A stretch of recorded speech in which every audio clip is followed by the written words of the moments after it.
Olá pessoal, aqui é o professor Jefferson Adriano Ribeiro da Cunha com mais uma videoaula. Eu espero que todos estejam muito bem, com saúde. Estamos nós novamente aqui com a videoaula sobre a resolução de exercício do capítulo 3, o modelo do gás ideal. Então a gente vai fazer uma caminhada agora pelos vários exercícios da nossa lista, né? São em torno de 19 problemas ali da nossa lista sobre o modelo do gás ideal.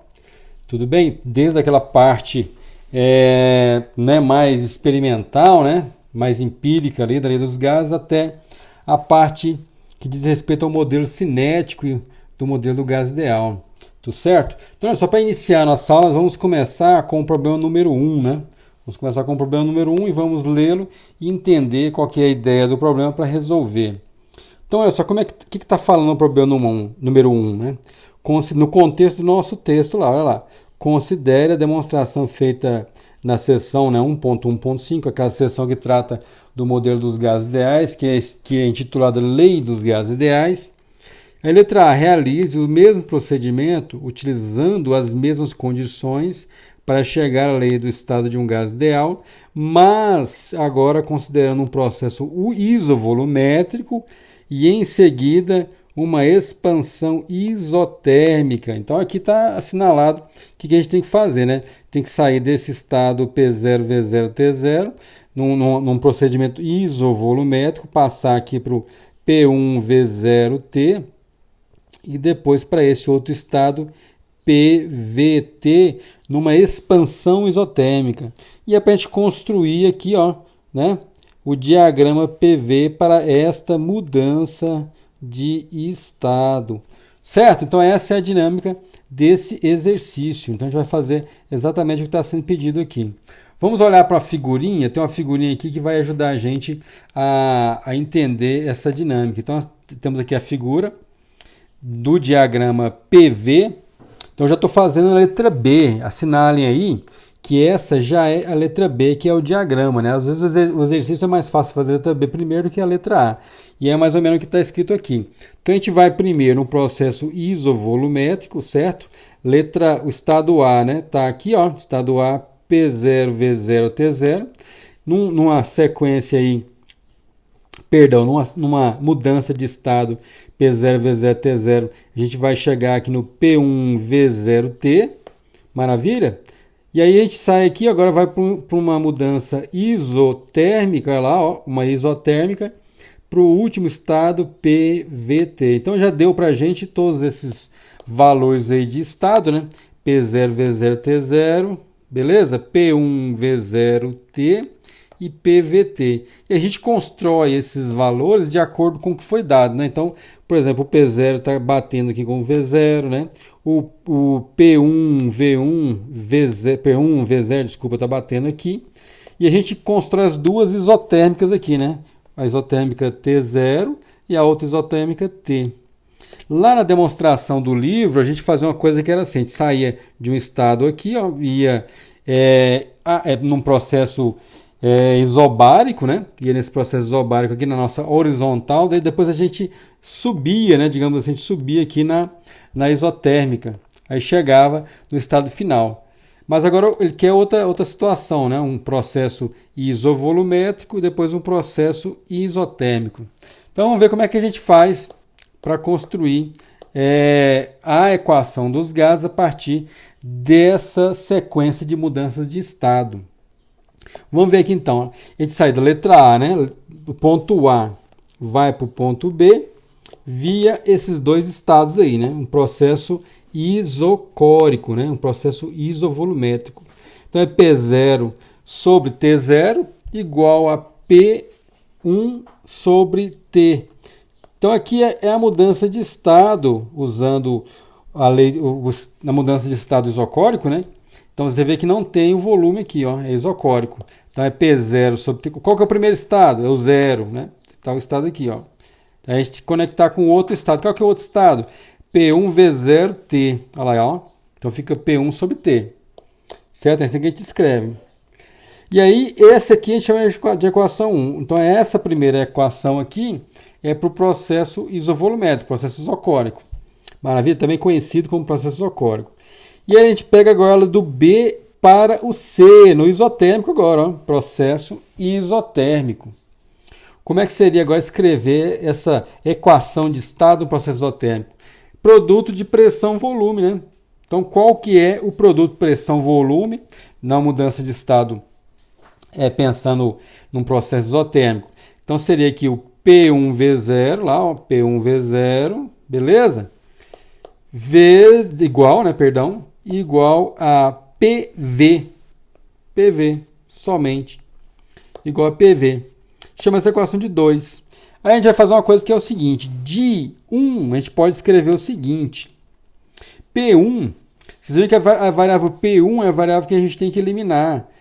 Ela é uma variável de passagem, né, digamos, porque ela é a variável que aparece nas duas equações que nos permite conectar o estado 0 com o estado, né, sem índice nenhum, né, estado PVT. O estado P0, V0, T0 com o estado PVT. Então essa é a conexão que a gente vai tentar fazer da variável de passagem aí, que é a P1.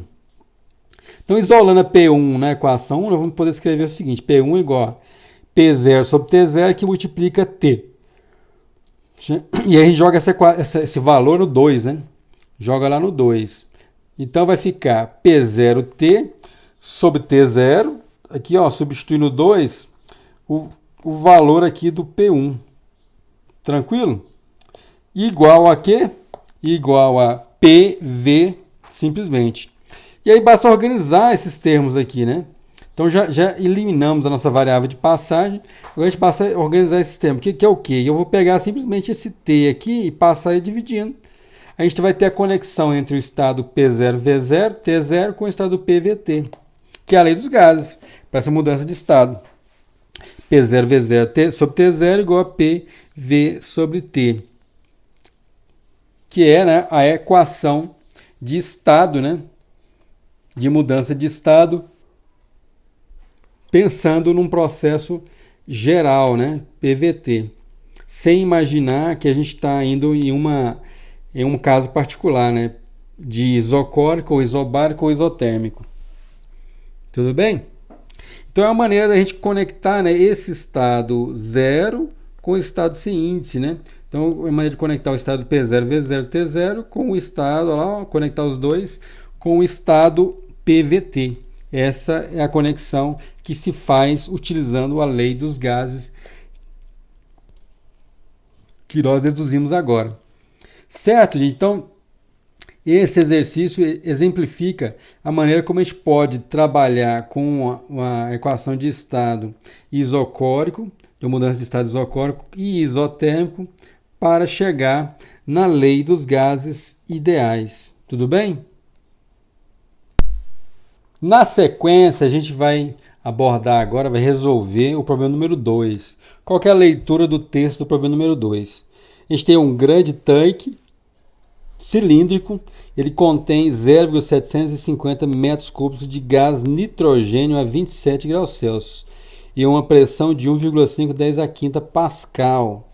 A pressão absoluta, tem que lembrar isso aí, a pressão absoluta.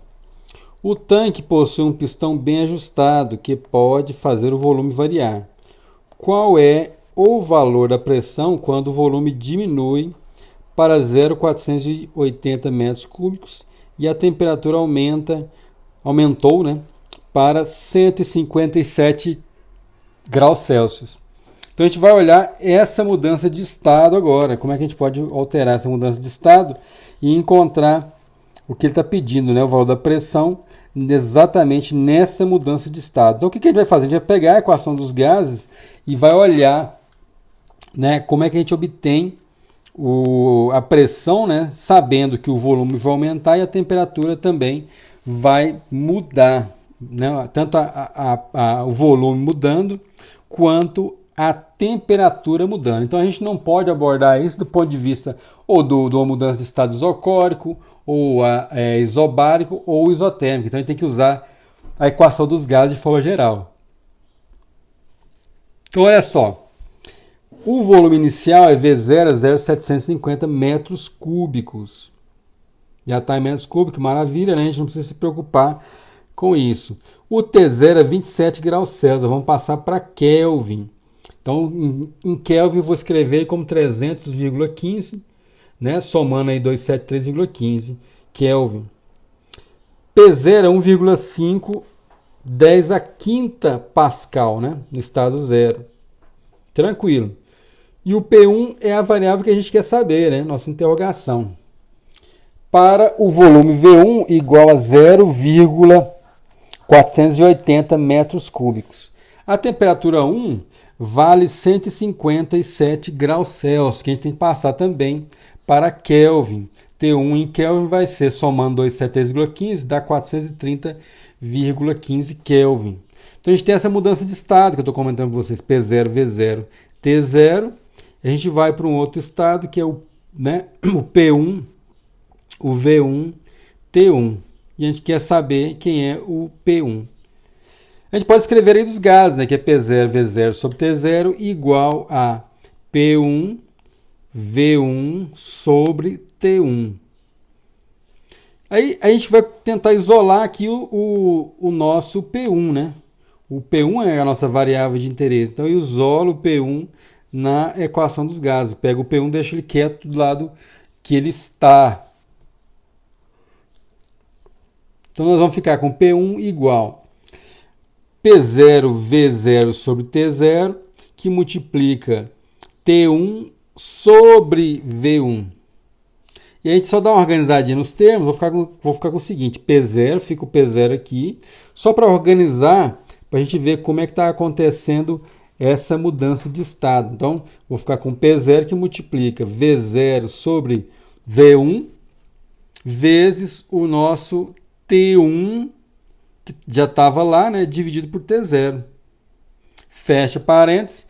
Então, eu vou ficar com P1 igual a 1,5 10 a quinta Pascal, que é a pressão inicial, que multiplica 0,750 metros cúbicos, que é o V0, dividido por 0,480 metros cúbicos, que é o V1, que multiplica depois o T1, que é 430,15 Kelvin, dividido por 300,15 Kelvin. A gente cancela várias unidades, deixa o Pascal do lado aqui, que é a unidade que a gente sabe que vai ficar a nossa pressão. Certo? Então a gente pode cancelar os metros cúbicos, cancela o Kelvin, e vou ficar finalmente com P1 igual a 3,410 a quinta Pascal. Esse é o resultado final da nossa pressão, né, do gás, sabendo o quê? Né? Sabendo que o volume diminuiu, veja só, estava em 700, o V0, né? 0,750, perdão, foi para 0,480, então por isso a pressão tem que aumentar, e também devido à temperatura ter aumentado, né? Estava em 300,15, vamos pegar aqui, ó, 300,15, e foi para 430,15.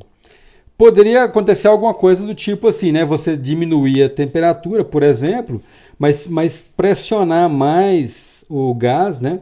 Diminuindo mais ainda o seu volume para que a pressão aumentasse. Entende? Então, usando a lei dos gases, a gente percebe que no final das contas a gente vai encontrar o valor correto de pressão, observando o balanço, né, entre o aumento ou redução de volume, ou a redução ou aumento também da temperatura, né? Isso aqui é bacana quando a gente utiliza a lei dos gases ideais. Então a gente observa exatamente qual que é o balanço geral entre a variação do volume e a variação da temperatura para o aumento ou redução da pressão do gás. Problema 3 agora, pessoas. Problema muito bacana. Um problema muito interessante, muito divertido de ser abordado. Vocês vão gostar desse problema. É o seguinte, olha a leitura dele, né? Então você tem um tanque cilíndrico vertical, contém 1,8 mol de um gás ideal, uma pressão de 1 atm a 20 graus Celsius. Então, imagina lá, né?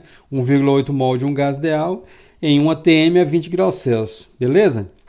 Aí, a parte redonda do tanque tem um raio de 10 centímetros. O gás está sustentando um pistão que pode se deslocar de cima para baixo no cilindro, sem atrito, né? Letra A, qual é a massa desse pistão? E letra B, qual a altura da coluna de gás que sustenta o pistão? Aí vamos ver como é que fica essa dinâmica então. Vamos desenhar aqui essa situação do gás dentro do cilindro, né? Dentro desse cilindro, e o pistão ali segurando o gás, né? Vamos ver como é que é isso. Então tá aqui o nosso desenho, né? Então eu tentei desenhar aqui um pistão, né? Aqui segurando, né? Uma tampa segurando o gás que está aqui embaixo. Então esse gás, a pressão dele está equilibrando ali o nosso pistão. Então esse pistão tem uma área A e aqui tem uma altura H dessa coluna de gás. Então ele pede, letra A, né? Qual é a massa desse pistão? Para encontrar a massa, vamos primeiro olhar os valores aqui, né? O N0 é o número de mols, que é 1,8 mol, certo? O P0 é 1 atm, que é no final das contas, 1,0110 a quinta pascal. O T0, que é a temperatura inicial, 293,15 Kelvin, já passando aquela temperatura para Kelvin. Então, 20 graus Celsius aqui, né? O 20 graus Celsius já passou para Kelvin. Somamos aí, ó, 273,15 para dar 293,15. A área daquilo ali é πr². O R, como ele falou lá, é 0,1 metros, né? Letra A, ele quer saber a pressão, né, do gás lá, né? A massa do pistão. Mas a gente sabe que a pressão do gás sob a área, né, é a área A, que de certa forma equilibra o gás. Você imagina lá, né, o gás está ali, ele está equilibrando essa massa daqui do pistão, beleza? Então a pressão aqui do gás é que vai, né, sustentar toda essa pressão que a massa, né, que o peso, perdão, distribuído ao longo dessa área faz sobre o gás. Então, por isso que eu estou falando aqui que a pressão do gás sob a área A equilibra, né, o peso do pistão. O que quer dizer isso matematicamente? A gente pode escrever que mg, que é a massa daquele pistão, né, dividido pela área, tem que dar a pressão P0. Beleza? Que é o que está sendo pedido, né? Qual é a massa do pistão? Então, se a gente multiplicar a massa do pistão por G, dá o peso, dividido pela área, dá a pressão ali do pistão sobre o gás. Isso é a pressão naquela área que o gás exerce sobre o pistão. Beleza? Então, pode escrever que o P0 vai ser, né? Perdão, M, né? M vai ser P0 vezes a área, dividido por G. Então, a gente pode escrever o M como sendo o P0, que é 1,0110 a quinta pascal, certo? Eu vou escrever o pascal como sendo Newton por metro quadrado, para a gente conseguir sair cancelando as unidades que vão aparecendo, para dar a nossa unidade de interesse, que é quilograma para massa. Então, já vou escrever aqui a pressão como sendo Newton por metro quadrado. Em vez de escrever pascal, eu escrevo Newton por metro quadrado. Vezes a área, que é π vezes 0,1 quadrado, metro quadrado. Então, dividido por 9,8 metros por segundo ao quadrado. O metro cancelou aqui, né? Metro quadrado cancelou com metro quadrado. E o que está acontecendo aqui? O Newton ali, ó, se você olhar, Newton é quilograma vezes... massa vezes aceleração, né? Quilograma vezes metro por segundo ao quadrado. Então, desse Newton que apareceu aí, a gente já vai escrever esse Newton que apareceu aqui, e já escrever ele como sendo quilograma vezes metro por segundo ao quadrado. Esse metro por segundo ao quadrado que a gente está cancelando aqui embaixo. Perfeito? Se tiver dúvida, faz, né, num papelzinho rapidinho, mas é exatamente isso. Esse Newton é quilograma vezes metro por segundo ao quadrado. O quilograma vai ficar... E o metro por segundo ao quadrado está sendo cancelado com o metro por segundo ao quadrado de baixo. Então, vai ficar com a massa igual, só fazer as continhas agora, né? 324 quilogramas. E a letra B, Letra B, ele quer saber exatamente a altura, né, dessa coluna de gás, né? Qual que é essa altura aí. Vamos ver como é que a gente pode abordar isso. Vamos escrever o volume desse gás em termos dessa área e da altura H. O V0, então a gente pode escrever assim, né? É a área vezes o H. Com a lei dos gases, P0, V0 igual a N0, RT0, a gente pode substituir o volume ali, né? Então, eu vou ficar com o V0 igual, né, a N0, RT0 dividido por P0. Beleza? Então, a gente pode escrever o seguinte, que N0 vezes RT0, repetindo ali sobre P0, vai ser igual, então, a área vezes o H. Aí a gente consegue tirar o H, né? H, então, vai ser N0, RT0 sobre P0 vezes a área. Isso é igual. Vamos substituir os valores agora. E tomar cuidado para a gente conseguir colocar as unidades apropriadas. Então, vai ficar 1,8 mol vezes 8,31 joules por mol vezes Kelvin vezes 293,15 Kelvin, dividido, tudo isso aí dividido por 1,0110 a quinta Pascal. Você viram aqui que ficou errado, apareceu uma vírgula aqui. Corrigimos a vírgula, né? 1,0110 a quinta Pascal, que é Newton por metro quadrado, vezes a área, que é π vezes 0,1 ao quadrado, metro quadrado. O metro quadrado cancela, o Kelvin cancela, o mol também cancela. E aí a gente vai ver que o Kelvin aqui está cancelando de cá, o metro quadrado já cancelou. Esse Newton aqui, né, vai cancelar com o Joule. Por quê? Porque o Joule é Newton vezes metro. Tá legal? Então esse Newton aqui que aparece está cancelando com o Newton de baixo. Esses dois aqui, vamos colocar assim, né? Estão cancelando mutuamente para sobrar o metro que eu coloquei do ladinho aqui. Tranquilo? Então por isso que tem que observar essas unidades todas, para a gente não ficar fazendo conta só com o número, né, sem esquecer da unidade correta daquele valor. Então isso vai dar para a gente um H igual, né, a 1,38 metros, né, que é o valor lá do nosso gabarito. Maravilha, gente? Vamos para o próximo exercício então.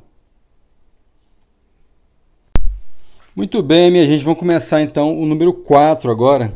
Vamos na sequência, 1, 2, 3, agora o número 4. O que está falando o número 4? Qual é o texto do número 4? Então a gente tem um frasco de 1,5 litros equipado com uma válvula que contém o gás etano, né, a 300 Kelvin e uma pressão atmosférica de 1,0310 a quinta Pascal. Então percebam vocês que a gente tem um frasco lá, né, um frascozinho, e ele tem uma válvula. Observem bem essa questão da válvula, né? E lá a gente tem o etano a 300 Kelvin e é uma pressão atmosférica, ou seja, a pressão lá dentro do gás é a mesma pressão fora, né? Igual a pressão atmosférica. Lembre-se disso aí. A massa molar do etano é 30,1 gramas por mol e o sistema é aquecido até uma temperatura de 380 Kelvin, mantendo-se a válvula aberta. Ou seja, você tem o frasco, certo? O frasco está lá. Ele tem um volume, o gás está lá dentro, e esse gás está a temperatura de 300, e você aquece ele até 380, mantendo o quê? A válvula, né, do dispositivo lá aberta. Tranquilo? Aí a seguir, o que acontece? A seguir a válvula é fechada e o frasco é resfriado até a temperatura inicial. Então, após esse processo de aquecimento, o gás é resfriado com a válvula fechada. Ele quer saber, letra A, qual é a pressão final do etano. Qual que é, né? A gente quer saber. E qual é a quantidade de etano em gramas que permanece no frasco. Certo? Já estão as respostas, aí a gente vai verificar essas respostas do nosso gabarito, já está aí. Beleza? Não adianta a resposta para a gente, tem que saber como fazer, né? Então aqui está a ilustração para a gente dessa brincadeira. O etano está aqui no estado P0, V0, T0. Certo? Aí ele é aquecido do estado A para o estado B. Aqui 300 Kelvin vai para 380. Ele é aquecido, mantendo o quê? A válvula ali, ó, aberta. Então o etano está saindo aqui para fora, né? O gás etano está saindo aí de dentro desse frasco. Maravilha? Então o P0, olha lá, ó, ele é o mesmo P0 do estado A para o estado B. Professor, por que as pressões são iguais? Porque a gente tem uma válvula, lá dentro a pressão é a pressão atmosférica, que foi informado, né? Essa é a condição que eu vou mostrar daqui a pouco para vocês. E ele é a mesma pressão externa. Então, se a pressão de dentro é igual à pressão externa, quando você aquece com abertura, o gás escapa, mas a pressão permanece a mesma. Então, é P0, P0. E aí, depois disso, o sistema ele é resfriado, mantendo-se a válvula fechada. Olha lá, a válvula é fechada, né? E o sistema, então, é resfriado, voltando para a mesma temperatura T0. Então, percebam bem, né? P0, P0, certo? Depois vai de P0 para P1, quando o sistema é resfriado. Aí o volume não muda, né? V0, V0, olha lá o V0 também. E depois continua sendo V0 no último estado, porque é o volume ocupado pelo gás, né? Que é o mesmo volume do frasco. Maravilha? E a temperatura ela aumenta na primeira mudança de estado, né? Do T0 para o T1, depois ele é resfriado, o sistema é resfriado, volta para a temperatura que estava antes. Letra A, ele quer saber essa pressão P1, que eu chamei de pressão P1, que é o quê? Sai de P0, P0, depois vai para P1, beleza? Então, essa pressão P1 aí, que é a pressão depois que o sistema é resfriado, que ele quer saber na letra A. Então, vamos ver como é que a gente pode fazer isso aí. Existe a condição que eu falei para vocês, né? Que é a pressão, né, do estado A para o estado B, que eu estou falando, né? Para a pressão P0, ela não muda, pois a abertura, né, perdão, a pressão P0 não muda, pois a abertura mantém o gás sob pressão atmosférica.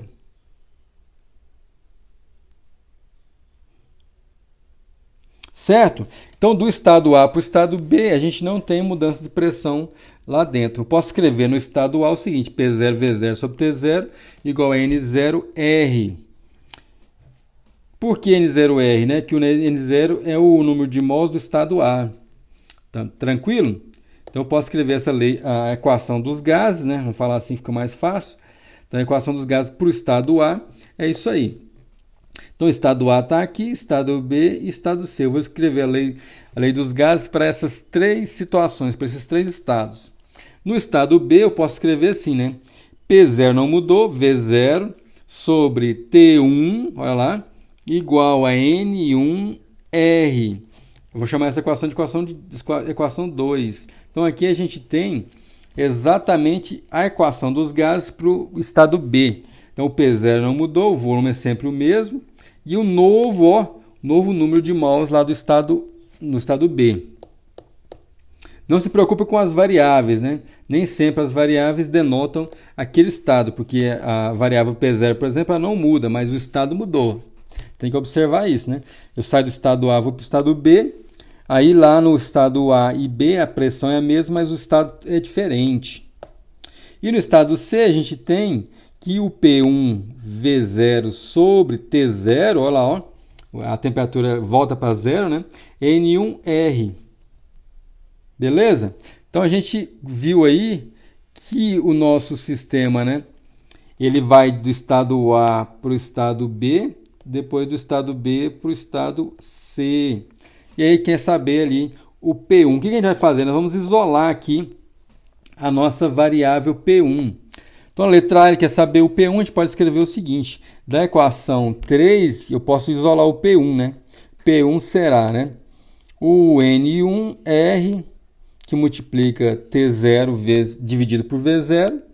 E da 2, eu posso tirar o seguinte, que N1 vai ser igual a P0, V0 sobre T1R. Por que eu tenho que fazer isso? Porque aqui no estado na equação 3, a gente tem aqui a variável N1. Eu não tenho N1, né, para poder resolver. Mas eu pego o N1 lá do estado 2, que dá para tirar, né?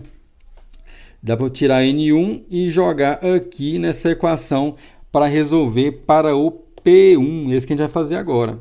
Então, eu vou ficar com P1 igual, substituo N1, né, que é P0, V0 sobre T1, R.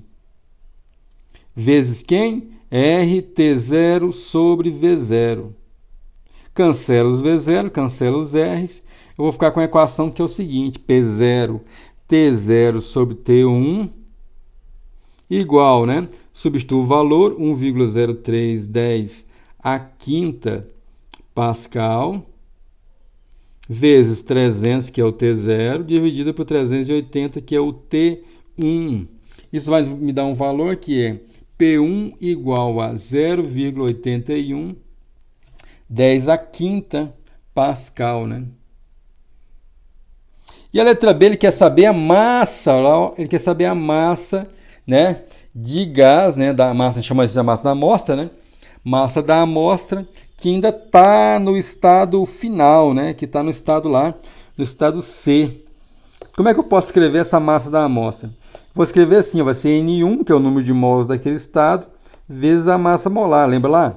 N1 é o número de mols, é o número de pacotes daquele estado, vezes a massa molar de cada pacote. Isso vai me dar, então, o N1 a gente já sabe, né? Vou pegar esse N1 daqui dessa equação, olha lá, o N1 está aqui. Aproveito ele para colocar e calcular. N1, então, vai ser P0, V0 sobre T1, R, que multiplica a massa molar. Isso vai me dar, então, 1,0310 a quinta Pascal. Pascal eu vou escrever como sendo Newton dividido por metro quadrado. Para que isso, professor? Para que escrever diferente o Pascal? Vocês vão ver que eu preciso escrever a massa em termos de gramas, né? A massa aqui eu tenho que escrever em termos de grama. Então, eu já tenho que ir colocando as unidades para cancelar, né? Para cancelar com as outras que vão aparecendo para dar a unidade que eu quero. Vou ver que vai ser útil fazer assim. Vezes o V0, que é 1,5, 10 a menos 3 metros cúbicos. Professor, mas o V0 não era litro, professor? Era, mas a gente passou agora o V0 de litro para metro cúbico, que é a unidade que a gente precisa trabalhar, né? Isso vezes quem? 30,1, perdão. 30,1 gramas, né? Que é a massa molar por mol. Beleza? Vezes, né? 380 Kelvin. Vezes 8,31 Newton por metro. Newton por metro aqui, ó, é o Joule. Tá legal? Aí, dividido por Kelvin, né? Que é a unidade do R, né? Da constante dos gases. Percebam você que eu não escrevi mais aqui, ó, grama por mol. Por quê? Porque eu já estou colocando tudo na unidade, então aqui teria que aparecer Joule por mol vezes Kelvin, né? Já cancelei lá. Já não escrevemos o mol aí também, né? A gente cancela o Kelvin com o Kelvin, metro cancela lá em cima, Newton cancela em cima, vou ficar apenas com essa unidade aqui, ó, de grama. Beleza? A única unidade que sobra lá é a grama, né? O G de grama. E aí a gente vai ficar com a massa da amostra no estado 1, olha lá, escreve aqui 1 para dizer que é o estado 1, né? Do N1, do respectivo N1, igual, né? Isso aí igual a, fazendo essa continha, 1,47 gramas, que é o valor, né, da massa do gás que ficou lá no nosso recipiente. Certo, gente? Lembre-se bem aí de colocar os valores e sempre escrever as unidades, que isso ajuda demais quando a gente tem muitas grandezas aí, né? Muitas variáveis para serem introduzidas com suas respectivas unidades. Maravilha, gente? Um abraço a todos, tudo de bom.